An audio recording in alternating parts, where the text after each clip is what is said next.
Olha, a história da Guerra Civil Americana parece batida, né? A gente já ouviu o norte industrial contra o sul agrário, uma briga pela união e, claro, pelo fim da escravidão. Mas e se eu te dissesse que uma das análises mais afiadas sobre essa guerra toda veio de alguém que estava literalmente do outro lado do oceano? Pensa bem nisso. E se a voz mais lúcida sobre esse conflito fundamentalmente americano não estivesse em Washington, nem na capital confederada Richmond, mas sim em Londres? Imagina só a cena. Um pensador alemão exilado em Londres, já famoso por umas ideias bem radicais sobre capital e trabalho, observando tudo isso se desenrolar a milhares de quilômetros. E aí que vem a grande surpresa. Esse pensador era Karl Marx. Sim, ele mesmo. Por mais de 10 anos, Marx foi um dos principais correspondentes europeus de um dos maiores jornais dos Estados Unidos na época, o New York Daily Tribune. E o mais incrível, entre os seus leitores estava ninguém menos que Abraham Lincoln. Então, para Marx, a guerra civil não era um assunto distante, um evento exótico. Pelo contrário, por anos foi o foco principal das análises dele. Ele oferecia para o público americano uma perspectiva completamente diferente sobre a crise que estava literalmente rasgando o país ao meio. Na visão de Marx, a guerra era muito mais do que uma questão de moralidade. Era, na verdade, um choque inevitável. Uma colisão frontal entre dois sistemas sociais e econômicos que simplesmente não conseguiam mais existir no mesmo espaço.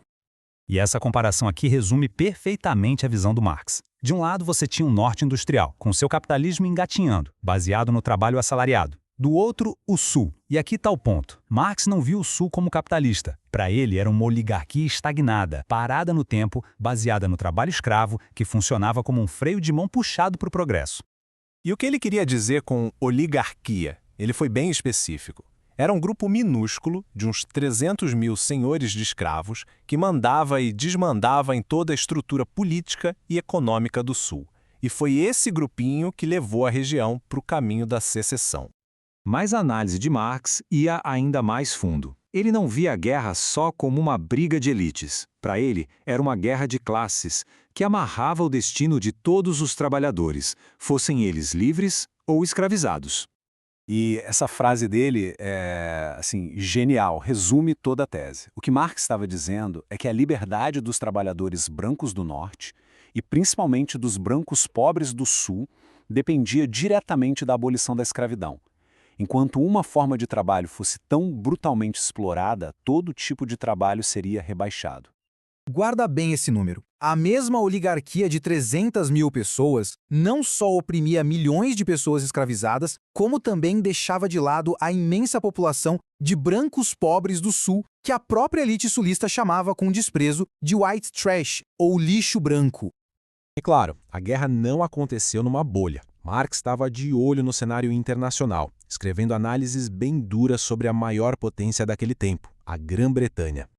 A Grã-Bretanha estava numa sinuca de bico. Por um lado, a sua poderosa indústria têxtil dependia totalmente do algodão que vinha do sul. Por outro, a classe trabalhadora britânica era radicalmente contra a escravidão e apoiava a União. E no meio desse cabe de guerra, o primeiro-ministro Palmerston tentava manobrar politicamente, quase jogando o país numa intervenção.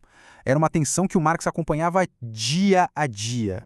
E o clima esquentou de verdade. No famoso caso Trent, em 1861, os Estados Unidos prenderam diplomatas confederados que estavam num navio britânico. A Grã-Bretanha ficou furiosa, ameaçou guerra e Marx analisou essa crise de perto. Olha, por um triz a diplomacia conseguiu resolver, evitando um conflito que poderia ter se tornado mundial.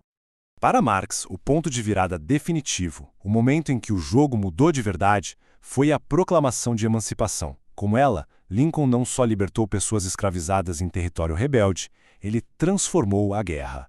Deixou de ser uma luta para preservar a União e se tornou, abertamente, uma luta revolucionária contra a própria instituição da escravidão. A vitória do Norte acabou confirmando a previsão de Marx sobre a ascensão do capitalismo americano. Mas como ele mesmo talvez pudesse prever, a Revolução estava bem longe de acabar. Em muitos sentidos, ela estava só começando.